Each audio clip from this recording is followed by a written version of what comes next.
Charge કેટલા પ્રમાણમાં થશે it depends on the characteristics of that particular dielectric material. હવે જે ઇલેક્ટ્રિકલ ચાર્જ ઇન્સ્યુલેટિંગ મટીરિયલની અંદર પ્રોડ્યુસ થાય છે તે કેરેક્ટરિસ્ટિક્સને આપણે પરમિટિવિટી કહેશું.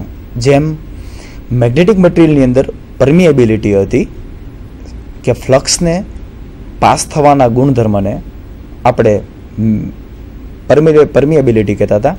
as same as in electrical circuit, the permittivity is nothing but to allow the electrical charge passing through the insulating material.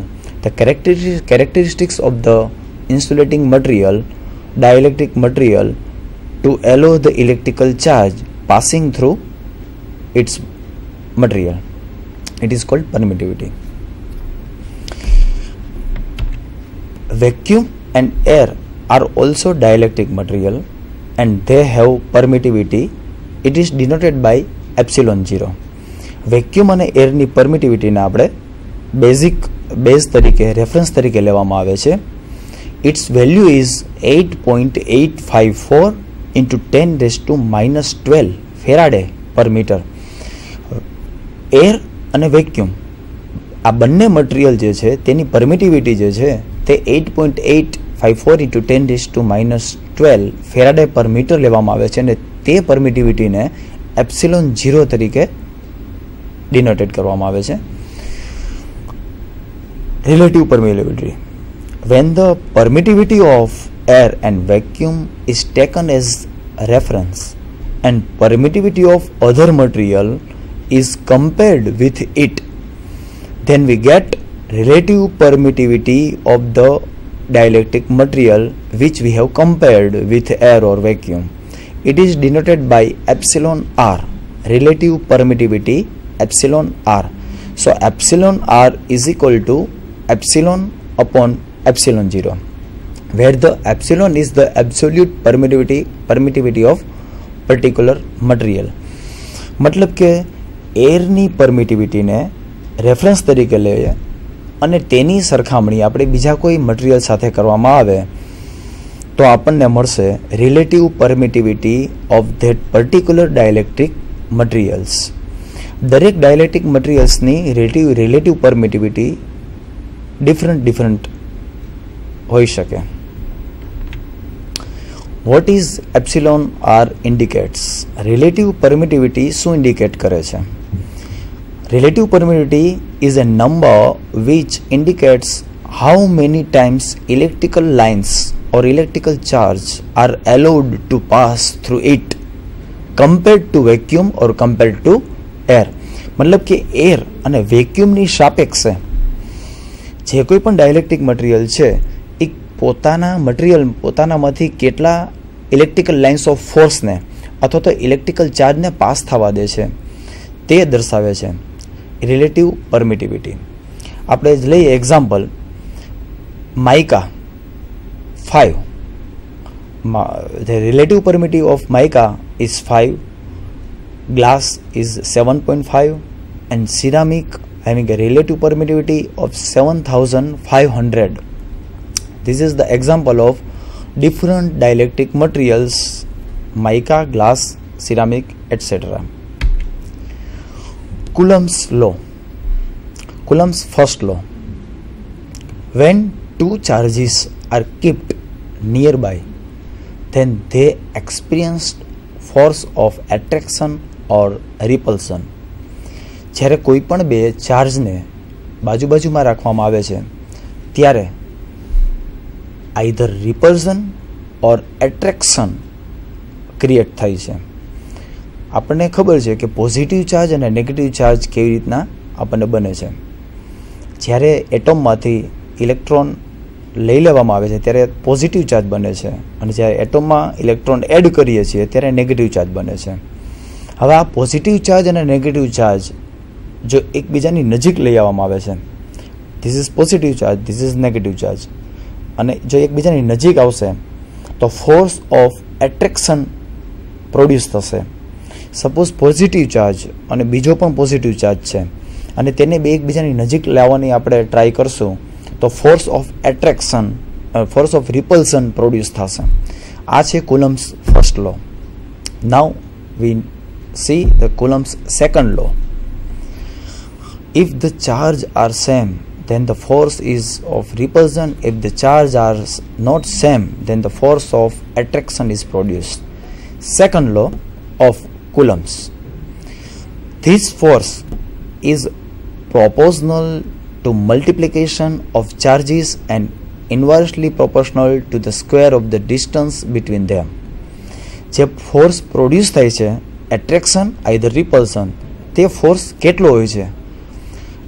This force is directly proportional to the multiplication of charges and inversely proportional to the square of the distance between them. આપણે suppose અહીંયા આપણે એક example લઈએ.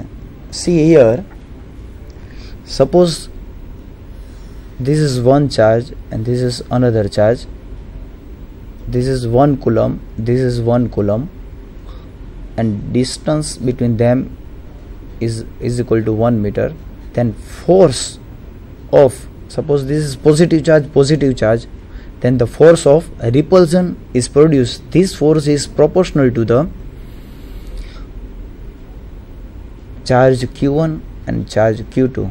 Multiplication of charge Q1 and Q2, that is 1 into 1, and F is also proportional to, inversely proportional to the distance, square of the distance between two. Here distance is equal to 1, so 1 upon 1 square is equal to 1 upon 1.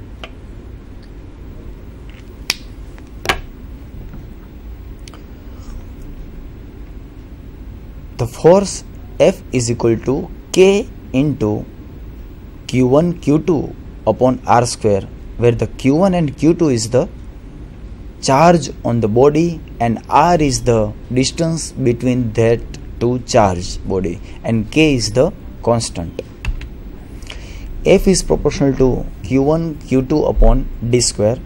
F is equal to K Q1 Q2 upon D square.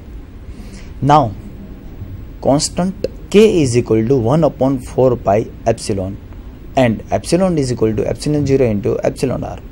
So F is equal to Q1 into Q2 upon 4 pi epsilon 0 epsilon r into d square Newton.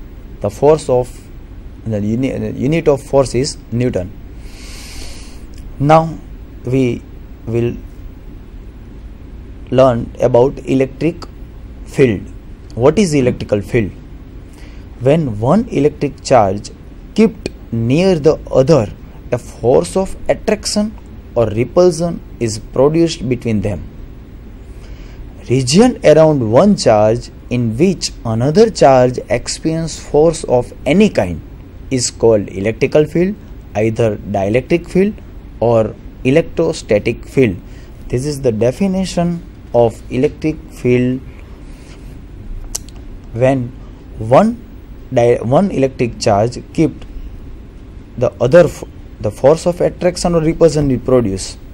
See here, suppose this is the charge, this is positive charge, and another charge Q1 and Q2. Q2 is another charge, that is suppose negative, and this is positive. Suppose Q1 છે એ positive charge છે અને Q2 છે એ negative charge છે. આની આસપાસ જેટલા એરિયાની અંદર આને એટ્રેક્શનનો જે ફોર્સ અનુભવશે તે એરિયાને આપણે ઇલેક્ટ્રિકલ ફિલ્ડ કહીશું. મતલબ પોઝિટિવ ચાર્જ જે છે તેની આજુબાજુ જે એરિયામાં બીજો ચાર્જ કાં એટ્રેક્શન અનુભવે કાં રિપલ્ઝન અનુભવે. સપોઝ આ Q3 પોઝિટિવ ચાર્જ છે. This charge experience A force of repulsion. So area around which the another charge, this is another charge, this is another charge, this is main charge, and we learn the area around the આપણે જે અત્યારે શીખી રહ્યા છીએ તે electrical field. Suppose આ જે main charge છે Q1 ચાર્જ, તેની આસપાસ જે એરિયાની અંદર અનધર ચાર્જ એટ્રેક્શન અથવા તો રિપલ્ઝન એક્સપિરિયન્સ કરે તેટલા એરિયાને, તેટલા રિજિયનને આપણે ઇલેક્ટ્રિક ફિલ્ડ કહેશું.